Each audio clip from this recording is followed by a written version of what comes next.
Driving the 2025 Toyota Bajaj Qute feels like navigating the city with a personal mobility pod. Its small engine may not offer thrilling acceleration, but it makes up for that with practicality and economy.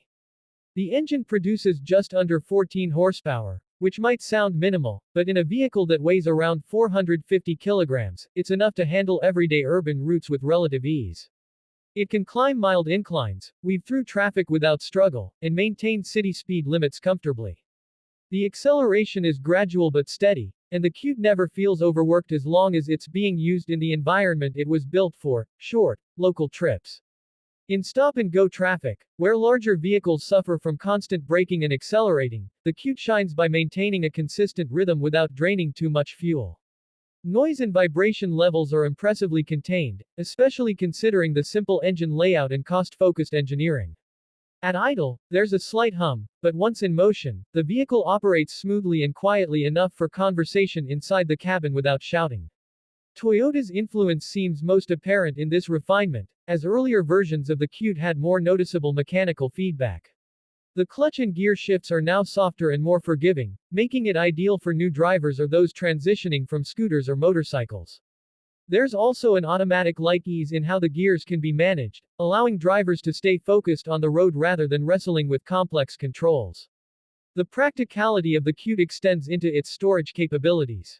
Though tiny, it offers smart use of space with small cubbies for everyday items, space behind the rear seat for light luggage, and the option for a roof carrier if needed. Some variants even come with a half-open cargo version designed for light commercial use, making it a versatile workhorse for couriers, food delivery, or small-scale tradespeople. The interior, though utilitarian, includes thoughtful features like wipe-clean surfaces, easy-to-read gauges, and intuitive control layout. There's no touchscreen or luxury trim, but you do get a 12V socket for charging devices and sturdy manual windows that are less prone to malfunction than electric ones. From a durability standpoint, the Qute is built to survive rough use. Its suspension can handle poorly maintained roads, speed bumps, and the constant braking starting routine of city traffic. The chassis uses a tubular frame reinforced for strength without adding unnecessary weight.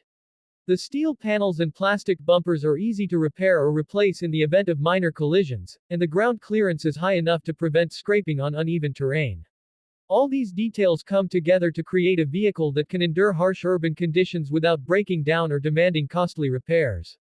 Despite its small size and simplicity, the Qute is not completely devoid of safety considerations. It doesn't come with airbags or ABS, but it includes key safety fundamentals like seatbelts for all passengers, side impact protection beams, and a semi-enclosed cabin that is far safer than riding a motorcycle. The front windshield is made of laminated glass, and the doors provide basic protection from the elements and impacts. Driving it feels safer than being on a two-wheeler, especially when weather conditions are poor or visibility is low. In a practical sense, it offers enough structural integrity to protect occupants during low-speed collisions, which are most common in the environments where this vehicle will operate. Public response to the 2025 Toyota Bajaj Qute has been generally positive, particularly among budget-conscious drivers and urban commuters. It's often praised for its simplicity, reliability, and unbeatable cost of ownership. With a price tag significantly lower than even the cheapest hatchbacks, it opens up car ownership to a segment of the population that would otherwise rely on motorcycles or public transport. And with Toyota backing its engineering and distribution in certain markets, buyers gain the confidence of after-sales support, access to spare parts, and the promise of consistent build quality. In terms of versatility, the Qute is being adopted in multiple ways. It's not just a personal vehicle, it's also used in ride-sharing services in smaller towns, as a last-mile delivery van in narrow market lanes, and even as a school transport in rural areas. Its ability to adapt to so many roles with such a low entry cost is part of what makes it unique. The low maintenance also adds long-term value. Owners find they don't have to worry about unexpected service bills or fuel price hikes as much as with standard cars. Insurance premiums are minimal too, which further sweetens the deal for first-time vehicle buyers. The experience of owning a Qute is much like owning a tool that gets the job done with minimal fuss. There's a clarity in its design that says this vehicle is made for purpose, not prestige. You won't impress your neighbors by parking a Qute in your driveway, but you will get where you need to go with less expense, less stress, and a smaller carbon footprint. It's a humble approach to transportation, one that focuses on essentials rather than embellishments. The satisfaction comes not from horsepower or high-tech features, but from the feeling of efficiency and freedom it offers in a practical daily context. Even when viewed in the context of global transportation trends, the Qute has relevance. As urban areas become more crowded and cities seek greener, space-efficient mobility options, microcars like this begin to make more sense. It's a transition vehicle for those moving from two wheels to four, or for cities that need to reduce emissions and congestion without investing in massive public transit overhauls. It's also ideal for fleet integration, where businesses can deploy a number of Qutes for delivery or shuttle services at a fraction of the cost of vans or large cars. Because it's classified as a quadricycle in many countries, it's often easier to license and regulate than standard automobiles, which adds another layer of convenience for operators. The design language, while modest, does include character. The 2025 model has subtle creases and contours that give it a more modern look compared to earlier versions.